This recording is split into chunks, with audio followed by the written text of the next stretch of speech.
Assalamualaikum warahmatullahi wabarakatuh dan salam sejahtera. Selamat datang saya ucapkan kepada korang yang baru pertama kali sampai ke YouTube channel saya Asna, dan kepada korang yang dah lama menyokong YouTube channel saya Asna, terima kasih banyak saya ucapkan. Dalam video kita pada hari ini, macam mana yang saya dah bagi tahu dekat korang dalam video yang lepas, saya akan cuba untuk membincangkan satu teori yang lainnya tentang siapakah watak misteri yang telah pun hadir pada penghujung chapter yang ke-1090 baru-baru ni.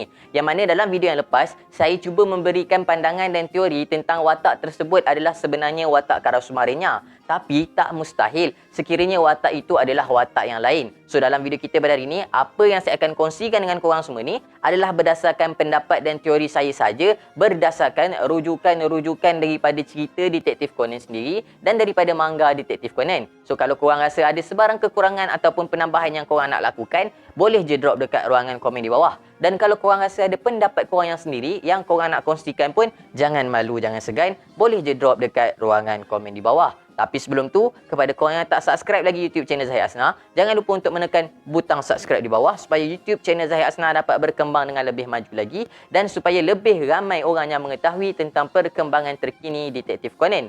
Dan kepada korang yang dah subscribe tu, jangan lupa untuk tekan bell notification button tu sekali supaya korang tak akan ketinggalan video-video yang akan kami hasilkan pada masa yang akan datang.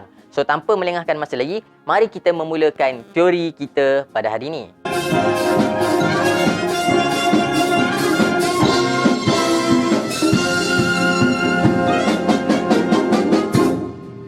Dalam video kita pada hari ini, watak yang saya nak kaitkan dengan watak misteri yang telah pun hadir dalam chapter yang ke-1090 baru-baru ni adalah dua watak yang penting, iaitu watak Kurodahiyo dan juga watak Akai Tsutomu. Yang mana watak Akai Tsutomu, macam mana yang kita tahu, merupakan ayah kepada Akai Shuichi dan merupakan ketua keluarga kepada keluarga Akai. Yang mana watak Akai Tsutomu ni dikatakan telah pun hilang sejak 17 tahun yang lalu apabila cuba untuk mengkaji tentang kes kematian Haneda Koji. Dan kemudiannya, untuk watak Kurodahiyo pula adalah MPD First Division Chief Superintendent. Yang mana watak Kurodahiyo ni dikatakan telah pun mengalami satu kemalangan yang besar pada 10 tahun yang lalu yang menyebabkan watak Kurodahiyo ini berehat dalam jangka masa yang panjang, dan kemudian apabila watak ini muncul semula, penampilannya telah pun berubah dan bertukar menjadi satu watak dengan penampilan yang baru. So, apa yang saya cuba kaitkan dalam video kali ini adalah kedua-dua watak ini. Bukan kedua-dua, bahkan ketiga-tiga watak ini, iaitu Kurodahiyo, Akai Tsutomu dan juga watak misteri yang telah pun muncul dalam chapter yang ke-1090 baru-baru ni sebenarnya mempunyai kaitan antara satu sama lainnya. Dan kaitan yang saya akan nyatakan dekat korang semua ni agak mind-blowing dan agak memeningkan kepala kalau korang tak fokus betul-betul. So, saya harap sangat-sangat yang korang boleh fokus sehingga ke hujung perbincangan kita dalam video ni nanti. Baiklah, apa yang saya cuba teorikan dalam video kali ini adalah secara directnya, teori saya mengatakan bahawa watak misteri yang telah pun muncul dalam chapter yang ke-1090 sebenarnya adalah watak Kurodahiyo. Alele. Bunyi macam pelik kan? Kenapa pula watak misteri tu adalah watak Kurodahiyo? Kan Kurodahiyo ada dengan Iorimuga tengah borak-borak masa watak misteri tu lalu. Kalau kita tengok daripada segi penampilan watak misteri tersebut, watak tersebut mempunyai jambang dan rambut yang seakan-akan sudah pun memutih dan bentuk muka yang seakan-akan sama dengan Kurodahiyo. Dan kalau kita tengok, Kurodahiyo pun ada jambang, Kurodahiyo pun rambut dia putih juga, janggut dia pun putih juga. Maka boleh dikatakan bahawa watak ni sebenarnya adalah watak Kurodahiyo. Dan kalau Kurodahiyo adalah watak misteri ni, siapa pula Kurodahiyo yang tengah berborak-borak dengan Iorimuga? Dalam teori ni, saya mengatakan bahawa watak Kurodahiyo yang tengah berborak-borak dengan Iorimuga tu sebenarnya adalah watak Akai Tsutomu. Akai Tsutomu pula? Apa ni? Jangan pening lagi guys. Ni kan teori. So saya cuba untuk kongsikan dengan korang semua. Manalah tahu kod-kod benda ni betul. Sebabnya, mesti ada sebab kenapa saya cakap macam tu kan. Sebab kalau kita tengok watak Kurodahiyo dan watak Iorimuga berborak yang mengatakan bahawa watak Iorimuga merupakan bekas ejen undercover dan watak Kurodahiyo pula seakan-akan satu watak yang masih lagi terlibat dengan ejen undercover.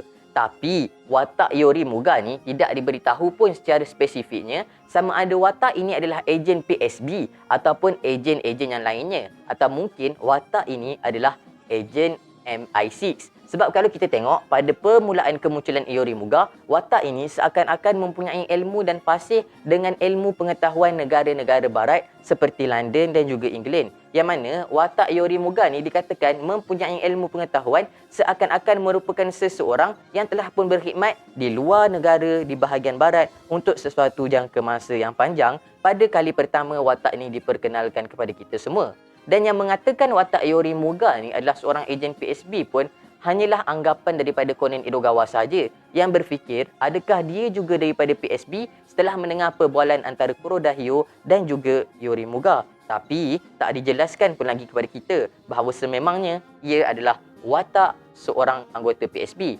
Namun, watak ini dilihat sangat berminat dengan watak Amurotoru menyebabkan kita pun percaya dan mengandaikan bahawa Yorymuga adalah seorang bekas ejen PSB. Tapi ada kemungkinannya Yorymuga adalah seorang ejen MI6. Maka seandainya Yorymuga adalah seorang ejen MI6, tak mustahillah sekiranya Yorymuga sangat-sangat kenal dengan watak Kurodahyo yang sebenarnya merupakan watak Akai Tsutomu yang menyamar sebagai watak Kurodahyo yang merupakan seorang ejen MI6 yang masih lagi tak habis-habis menjalankan siasatan dia. Nanti dulu guys, jangan tutup video ni lagi. Saya tahu mungkin korang agak pening. Apa ni? Kurodahyo adalah Akai Tsutomu, kemudian Akai Tsutomu adalah Kurodahyo, kemudian Kurodahyo adalah watak misteri, kemudian Yorymuga adalah MI6. Peningnya, banyak sangat maklumat. Tenang, tarik nafas, hembus. Tarik nafas, hembus. Tarik nafas, hembus. Okey, kenapa saya mengatakan bahawa watak Kurodahyo yang sedang berborak dengan watak Yorymuga adalah watak Akai Tsutomu disebabkan oleh, kalau kita tengok dalam Detektif Conan ni, tak ada seorang pun anggota polis daripada Jepun, dari mana-mana division pun yang memberi perhatian dan seakan-akan mengetahui tentang kegiatan The Black Organization kecuali Amurotoru daripada PSB dan juga Kurodahyo sendiri. Amurotoru dan Kurodahyo ni kedua-duanya merupakan anggota polis daripada Jepun yang mengetahui tentang kegiatan The Black Organization. Tapi mungkin sebenarnya Kurodahyo ni adalah Akai Tsutomu yang menyamar, sebabnya Kurodahyo ni mengetahui tentang kegiatan Black Organization sejak daripada 17 tahun yang lepas tentang kematian Haneda Koji. Yang mana kita tengok Kurodahyo ni sangat bersungguh-sungguh nak mengetahui tentang kes kematian Haneda Koji ni. Dan orang yang terlibat dengan kes kematian Haneda Koji pula adalah Akai Tsutomu. Kerana Akai Tsutomu adalah orang yang bertanggungjawab untuk menyelesaikan kes kematian Haneda Koji yang telah pun diminta bantuan oleh keluarga ataupun ayah Haneda Koji sendiri. Sebab itulah sampai hari ini dia bersungguh-sungguh nak menyelesaikan kes kematian Haneda Koji ni.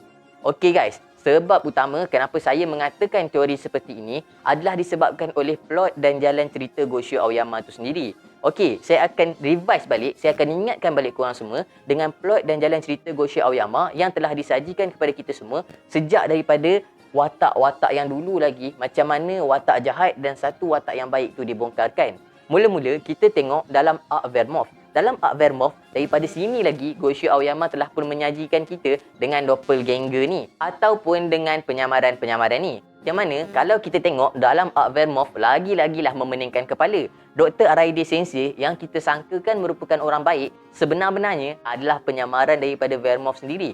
Vermouth yang merupakan seorang perempuan siap jadi laki lagi untuk menjayakan misi dia dalam Arc Vermouth hari itu. Dan watak Jody Sensei pula adalah watak yang seakan-akan kelihatan seperti satu watak yang jahat. Tetapi sebenarnya watak Jody Sensei ni adalah seorang ejen FBI yang menyamar sebagai seorang guru dan ditunjukkan seakan-akan watak Vermouth, tapi sebenarnya dialah orang yang nak menumpaskan The Black Organization untuk menangkap Vermouth. Dan satu lagi watak yang dijadikan sebagai suspek untuk watak Vermouth ataupun watak jahat dalam Arc Vermouth adalah watak Akai Tsuichi, yang mana mula-mula melihat kewujudan Akai Tsuichi tu, Ranmauri dan Conan Edogawa merasakan seakan-akan ada satu perkara yang tidak kena. Tapi sebenar-benarnya watak Akai Tsuichi dan watak Jody Sensei adalah watak yang baik, sedangkan watak Dr. Araide Sensei yang kita sangkakan watak yang baik tu adalah penyamaran daripada Vermouth yang merupakan seorang yang jahat dalam arc tersebut. Okey, jalan cerita Gosho Aoyama ni tak berhenti je dekat situ. Dalam arc yang seterusnya pula iaitu arc Babon, plot dan jalan cerita Gosho Aoyama adalah plot yang sama dan berulang hanya dengan watak yang berbeza, iaitu dengan 3 suspek utama untuk dijadikan sebagai watak Babon, iaitu Masumi Sera, Okiasubaru dan juga Amurotoru. Yang mana dalam Ak Babon, sekali lagi kita tengok Babon ataupun Amurotoru seakan-akan satu watak baik yang tak jahat langsung, yang merupakan anak murid kepada Kogoro Maori dan juga merupakan seorang penyiasat persendirian. Dan kita pun tak sangka pada mulanya yang Babon adalah Amurotoru. Dan kemudiannya watak Okiasubaru pula adalah doppelganger. Penyamar sekali lagi guys. Adalah Akai Suichi yang dikatakan dah mati pun sebenarnya. Tapi merubah personality dia, merubah watak dia menjadi satu watak yang baru, iaitu watak Okiasubaru. Dan dekat situ, kita pun tak expect yang Akai Suichi itu sebenarnya adalah Okiasubaru. Dan akhir sekali pula adalah watak Masumi Sera yang kelihatan seakan-akan watak The Black Organization yang mengetahui tentang keadaan Conan Edogawa yang mengecil dan merupakan Shinichi Kudo sebenarnya, dan cuba untuk mencari dan merungkaikan misteri tersebut. Tapi sebenar-benarnya watak Babon adalah Amurotoru dan penyamaran Okiasubaru adalah Akai Suichi, dan kemudiannya watak Masumi Sera pula adalah watak baik dan merupakan adik kepada Akai Suichi sendiri. Okey guys, arc yang seterusnya pula adalah arc untuk Ram. Dalam arc untuk watak Ram baru-baru ni, kita sekali lagi disajikan dengan 3 suspek utama, iaitu Rumi Wakasa, Wakita Kanenori dan juga Kuroda Hyo sendiri. Dan kalau kita cuba kaitkan, sekiranya Gosho Aoyama masih lagi mengekalkan plot dan jalan cerita yang sama bagi arc Ram ni seperti mana 2 arc yang telah lepas yang saya sebutkan tadi, maka jalan cerita yang sama dengan watak yang berbezanya adalah kita dapat tengok telah pun direvealkan kepada kita, spoiler alert, watak Ram sebenarnya adalah watak orang yang paling baik dalam ketiga-tiga ni yang kita tak sangka pun, which is watak Wakita Kanenori. Yelah, Wakita Kanenori ni seorang tukang masak je pun dekat kedai sushi yang berhampiran dengan agensi detektif Maori. Rupa-rupanya watak ni watak jahat. Sedangkan watak Kuroda Hyo yang kita sangkakan watak jahat sebenarnya setakat ni ditunjukkan bahawa merupakan seorang yang terlibat dengan bahagian ejen undercover untuk membanteras The Black Organization. Dan kemudiannya watak Wakasa Rumi ataupun Rumi Wakasa pula masih lagi misteri sehingga ke hari ini. Namun yang pastinya kedua-dua watak ini, iaitu Kuroda Hyo dan juga watak Rumi Wakasa, bukanlah watak Ram. Okey guys, sekarang saya nak bawa korang semua untuk cuba mengaitkan ketiga-tiga arc ini dengan jalan cerita dan plot yang sama, cuma dengan watak yang berbeza. So sekarang cuba kita tengok. Dalam setiap arc yang saya sebutkan tadi, iaitu arc Vermouth, arc Babon dan juga arc Ram, pastinya akan ada satu watak yang betul-betul jahat, kemudian akan ada satu watak yang tak jahat tapi merupakan mangsa kepada The Black Organization, dan akan ada watak doppelganger ataupun watak penyamaran. Okey, untuk watak yang betul-betul jahat dalam arc Ram, arc Babon dan arc Vermouth adalah Wakita Kanenori, kemudian watak Amurotoru yang merupakan Babon yang sebenar-benarnya, dan kemudian watak Chris Vineyard ataupun Sharon Vineyard yang sebenar-benarnya merupakan watak Vermouth. Maka dah settle lah kat situ untuk orang jahat dalam ketiga-tiga arc dengan plot dan jalan cerita yang sama. Untuk watak yang tak jahat pula tapi dihadirkan untuk memberikan kekeliruan kepada kita semua dan merupakan mangsa kepada The Black Organization adalah watak Akai Suichi dalam arc Vermouth dan juga watak Jody Sensei sendiri. Kedua-duanya adalah mangsa kepada The Black Organization. Untuk dalam arc Babon pula adalah watak Masumi Sera dan watak Okiasubaru. Kedua-duanya pun merupakan mangsa bagi The Black Organization. Dan dalam arc Ram pula masih lagi tak diberitahu kepada kita semua, namun seakan-akan bahawa watak Kuroda Hyo dan watak Rumi Wakasa juga merupakan mangsa kepada The Black Organization. Yang terakhir sekali adalah watak doppelganger ataupun watak penyamaran, yang mana dalam arc Vermouth, watak doppelganger adalah watak Araide Sensei, yang mana Vermouth sendiri telah pun menyamar sebagai watak Araide Sensei untuk cuba mendekati Haibara dan Conan Edogawa untuk membunuh watak Haibara ataupun Sherry sendiri. Dalam arc Babon pula, yang menjadi doppelganger ataupun penyamar adalah watak Okiasubaru yang merupakan watak Akai Suichi yang dikatakan telah pun mati dibunuh oleh Kir ataupun Mizuna Shirena. Dan dalam arc Ram kali inilah saya berteori bahawa watak doppelganger itu adalah watak Kuroda Hyo yang sebenar-benarnya merupakan watak Akai Sutomo yang dikatakan telah pun hilang dalam kesnya untuk menyiasat tentang kematian Haneda Koji pada 17 tahun yang lalu. Dan kenapa saya mengatakan bahawa watak Akai Sutomo ni adalah watak Kuroda Hyo? Kenapa saya tak katakan Rumi Wakasa tu doppelganger? Sebabnya guys, adalah dialog yang disebutkan oleh watak misteri tersebut dalam penghujung chapter yang ke-1090, Yang mana kita dapat tengok pada chapter yang ke-1090, pemandu kepada watak misteri tersebut telah pun cuba bertanya kepada watak misteri itu. Pemandu tersebut mengatakan bahawa, ada kereta polis lah kat sini, ada apa-apa masalah ke kat sini? Kemudian, watak misteri tersebut mengatakan bahawa abaikan saja pihak polis tu kerana pihak polis adalah a bunch of fools, iaitu sekumpulan orang-orang yang bodoh. Kalau kita tengok, kata-kata watak misteri ni seakan-akan nak menghina ataupun merendahkan pihak polis. Tapi, jangan kita tertipu dulu. Sebab watak-watak lain sebelum ni pun pernah mengatakan kata-kata yang memberikan kita keraguan. Contohnya, macam watak Jody Starling pernah menggunakan ayat "A secret makes a woman woman", seakan-akan dia ni adalah Vermouth. Kemudian, watak Masumi Sera juga pernah menggunakan ayat seakan-akan dia adalah anggota Black Organisation dengan mengetahui bahawa Conan adalah Shinichi Kudo yang telah pun mengecil. Dan kita dapat tengok dalam chapter baru-baru ni, ayat yang sama yang digunakan adalah ayat yang mengatakan bahawa polis adalah sekumpulan orang-orang yang bodoh, mungkin untuk memberikan kekeliruan kepada kita semua. Dan pada pendapat saya, kenapa watak misteri tersebut mengatakan polis adalah sekumpulan orang-orang yang bodoh bukan dengan niat untuk merendahkan ataupun untuk menghina pihak polis, tapi dengan niat untuk perli anggota-anggota polis tu. Kenapa dia nak perli?